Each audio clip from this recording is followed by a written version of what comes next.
One of the things you have right smack on the cover of this book I'd like to start with today, and that is, you say, learn to read the signs that the last days have begun. I mean, what are those signs? How do we read them? How do we know the last days have begun? And to the person watching at home, what difference does it make?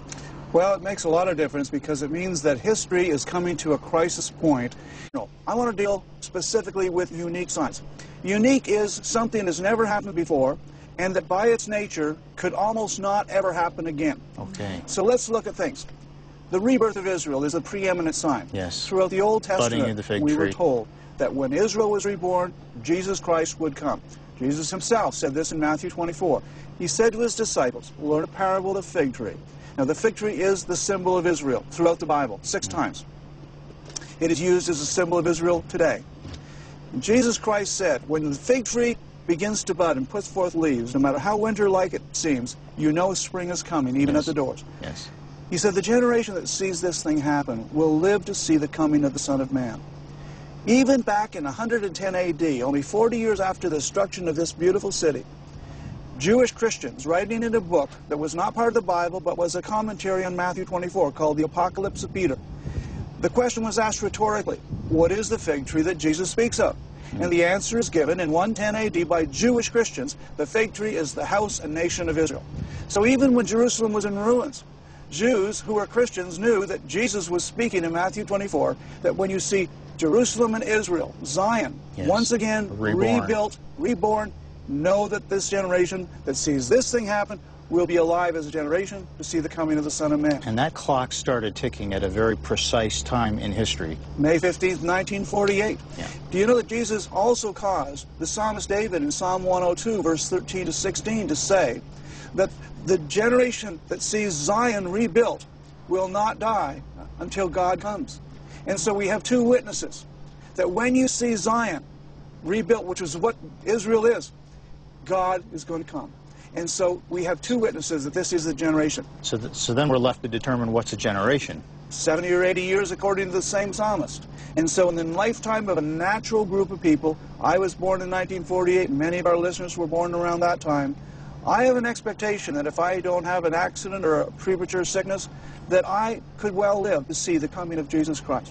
Next, the revival of the language of Before Hebrew. you move on, which doesn't mean to say that it's going to come at the end of the generation. No, anytime. He said this generation will not pass away till all these things will be fulfilled. So technically and literally, wouldn't it be great? Jesus could come today.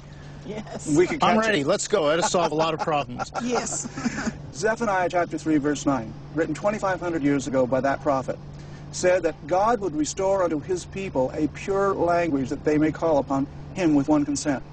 Now we have to understand that when the Jews came back from Babylon, they no longer used Hebrew as the living language. And certainly by the time of Christ, Hebrew was used only in the synagogue or in the temple. Hebrew was no longer the living language, but Zephaniah was inspired by God to say that Hebrew would be restored.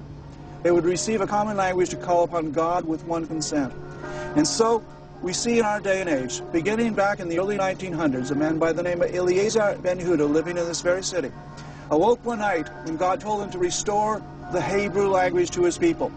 Against all odds, everyone resisted him, from the rabbis to his family. Today, 6 million Jews speak the language of the tongue of the prophets. That has never happened before. That's why I say it's unique. No other nation in history has ever lost its homeland and come back a century, let alone 2,000 years later, like Israel. That's unique. The language of Hebrew. No other language has ever been lost to a people for a century, let alone 2,000 plus years, and been recovered. These are unique. Next, the Bible tells us that Israel, a land of really desolation, when 150 years ago, when the Jews started coming to the land, malarial swamps, rocks, hardly any trees at all. I've got, when photography was young, around the 1860s, outside the walls of the old city, no buildings, none, hardly any trees. The land was barren. And now, even the United Nations says Israel is the most agriculturally efficient nation on the planet. Israel supplies, as Isaiah 27:6 said, that Israel would blossom and bud and fill the face of the world with fruit. Every day, a Boeing 747 takes off from David Ben Gurion Airport, flying to Holland full of tulips. They are literally fulfilling the prophecy. The Bible said that God would allow treasures to come from the sea. For 2,000 plus years, the Dead Sea has been conceived to be an absolutely wasteland. Useless, dead sea. Nothing could live there. But now we know that the chemical salts in the Dead Sea, 5 different chemical salts from sodium chloride to magnesium oxide and several other variants. Bromine. They're worth $14 Trillions. trillion, the gross national product of the United States for 1 year. And there's probably not a car engine in the world that does not have magnesium oxide from the Dead Sea. God is fulfilling those prophecies literally in our lifetime for the first time. It goes on. The Bible tells us that in the last days there would be a confluence of nations that would revive the ancient Roman Empire, the greatest empire of the ancient world. Today we see the European Union with 27 nations governing 500 million people. But people forget that the ancient Roman Empire was not only Western Europe, but it also included countries like the Ukraine. It included Turkey, Syria, Israel, Egypt, all the nations of North Africa, of Libya and Algeria, Tunisia, Morocco.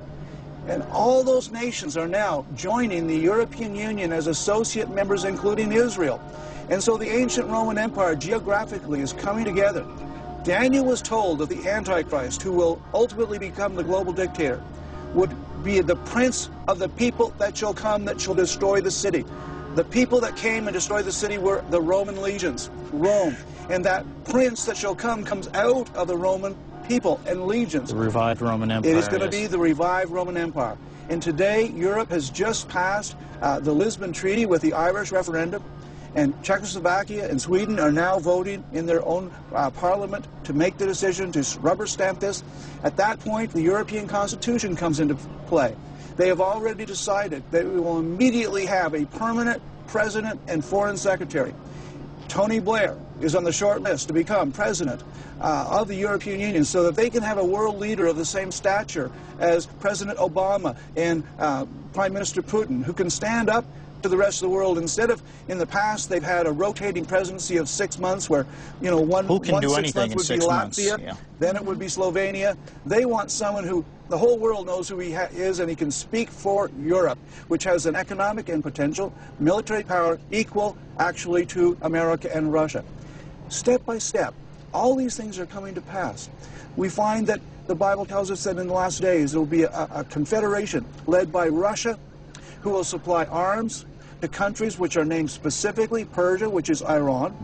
Then it names the Islamic nations of the Arab world, including North Africa, including Sudan, Ethiopia, specifically naming Libya.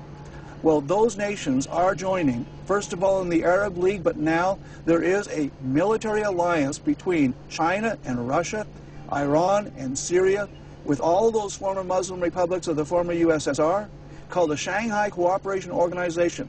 And Russia and China are supplying nuclear technicians, nuclear equipment, working hand in glove and making sure that despite all the diplomacy in the world, no real sanctions that are meaningful will be placed upon Iran or even upon Syria. Israel had to go and knock out that Syrian nuclear secret reactor in the deserts of northern Syria because no one would do anything.